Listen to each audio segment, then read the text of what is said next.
Good morning. Welcome to Theology with Mr. L. I am Mr. L, Jason Liuzzi. Today we're actually going to be talking about the Sacrament of Confirmation, much like we did in my other previous videos. With regarding that specific topic, what I'm doing is I'm looking at questions that my 8th graders who are preparing for the Sacrament of Confirmation posed to me.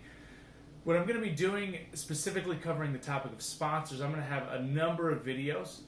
By far, the most frequently asked question or most written down question was about sponsors, confirmation sponsors, and confirmation saints.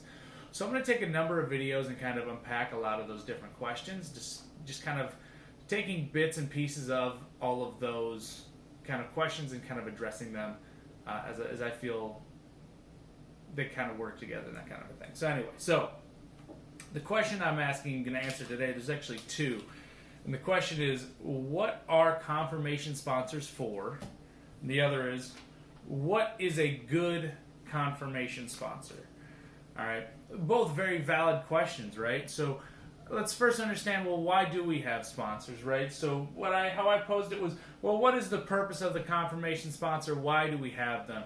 Well, in order to understand why that's even a thing, we have to go back to the early church, right? And we have to remember that in the early church, all right, we're talking within the first, 300 years of the church, and even beyond that too, but specifically in that time as well, that a lot of people, when they would come into the church, they didn't come to the church like you or me, right? They weren't baptized as babies, and then kind of went through all the sacraments accordingly.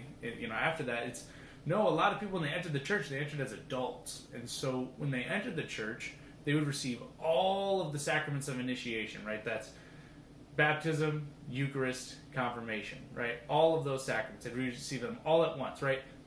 Just like how if you go to the Easter Vigil, right, and you see adults going through RCIA, which is the rite of Christian initiation for adults, you'll see those adults receiving many of their sacraments. Sometimes it's just confirmation, or sometimes it's a combination of all different ones. Sometimes they receive all of the sacraments, right? They'll receive, all the sacraments of initiation, right? So they'll receive baptism, confirmation, and Eucharist, which that is kind of like a snapshot for what the early church was like, right? And that we see how a person receives a bunch of the sacraments kind of all at once.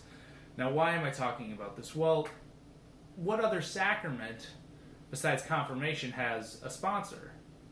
Well, it's baptism, right? Except we don't really call them sponsors, we call them godparents, right? Now, if you go to the Easter Vigil and you see an adult being baptized, they don't use the term godparent, they use the term sponsor, right? They're their sponsor. It's the exact same concept, the exact same idea, right? So if we go back to the early church, right, everyone had a sponsor, all right? So adults would have sponsors, right? That would be their sponsor to kind of guide them and help them. We'll get into that in a bit. But that is carried over now, even that we do infant baptism with godparents, okay? So the idea of a sponsor is basically the exact same idea as a godparent, right? That it comes from the same idea. It kind of all flows from the same thing from the early church. So that's kind of why do we have them in the first place? Well, that's why, right? It comes back to the ancient church, the early church, right? Where we see kind of this sponsorship for someone who's receiving multiple sacraments, all right?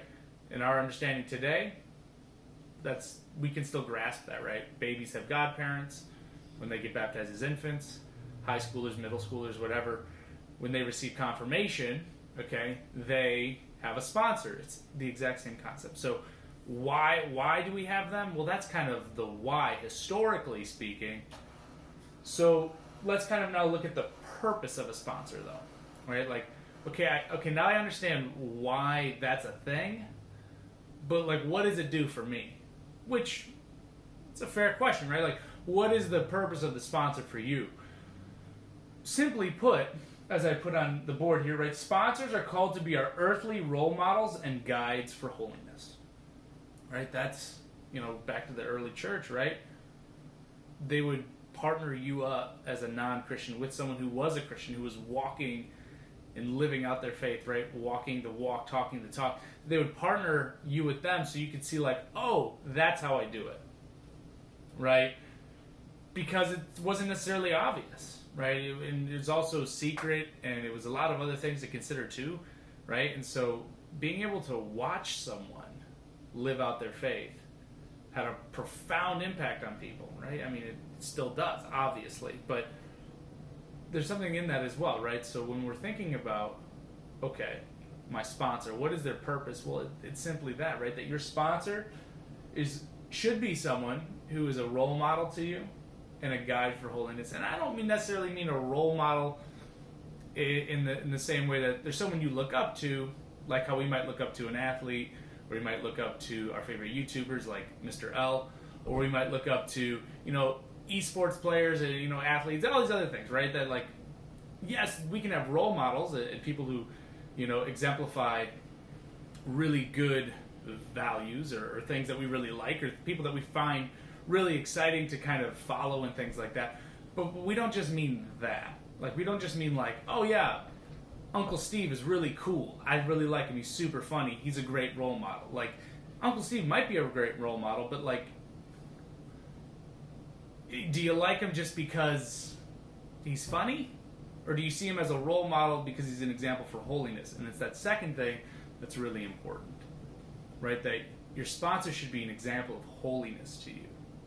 Which this kind of now flows into our second question here. And it says, well, what makes a good sponsor? Well, it's someone who's living out that mission, right? The sponsor has a mission, right? That they have been given a mission. Right? They have been commissioned to guide you and to lead you in greater holiness. That's their mission. And so you should choose a sponsor that, A, is living out holiness themselves and willing to follow that mission to get you to heaven, right? To help you along your way, to get you to heaven, to guide you to deeper and greater holiness. So what makes someone a good sponsor, right? Well, it's someone who's living out this mission above, right? Someone who's willing to live it out, who's already living it out, right? That they're already living out holiness themselves, right? So to just be specific, what am I getting at, right? So it's someone actively living out their faith and can guide you in your faith journey, right? As human beings, right, we are attracted to authenticity, right? We're attracted to people that are real, that are genuine, that are really doing what they say they're doing. And, well, if we say, oh, well, I want this person to be my sponsor because, I like them or whatever. Okay, that's fine. It's not a bad reason.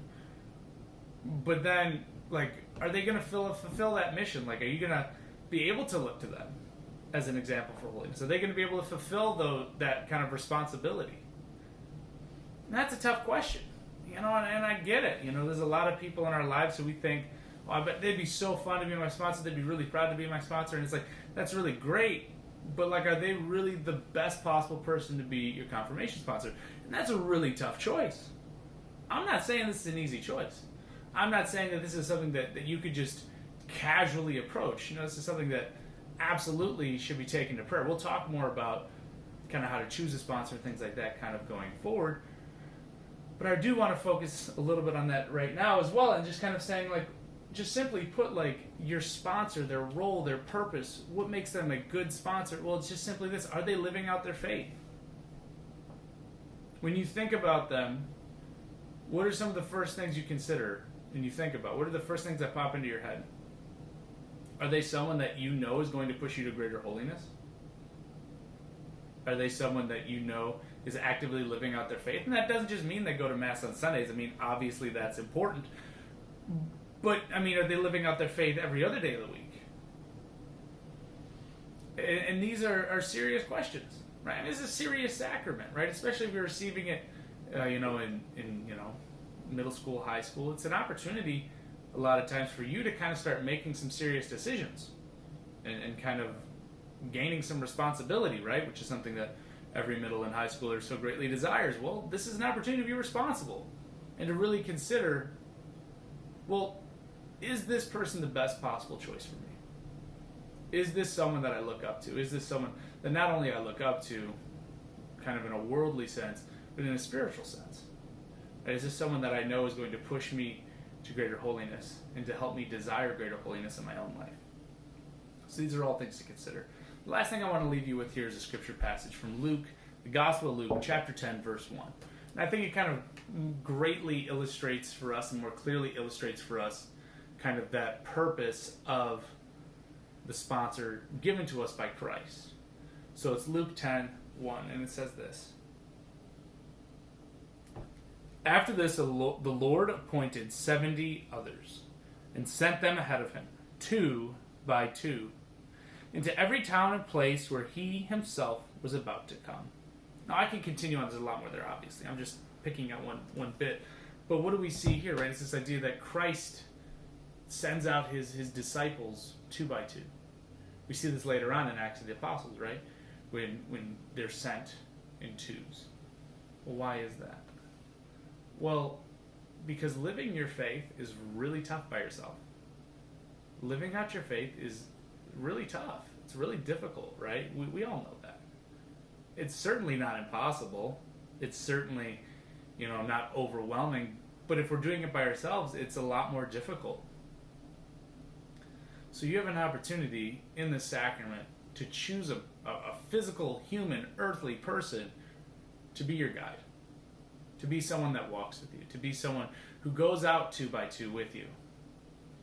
Out into the world. And can guide you and lead you and give you the advice you need to live out the mission of Christ.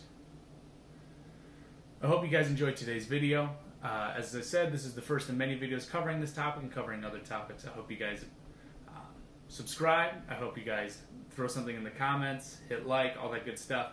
In the next coming weeks, there's going to be all kinds of exciting things that I'm going to be doing. I'll keep you guys posted on all that. But stay safe. Have a happy St. Patrick's Day. And go get them. See you, gang.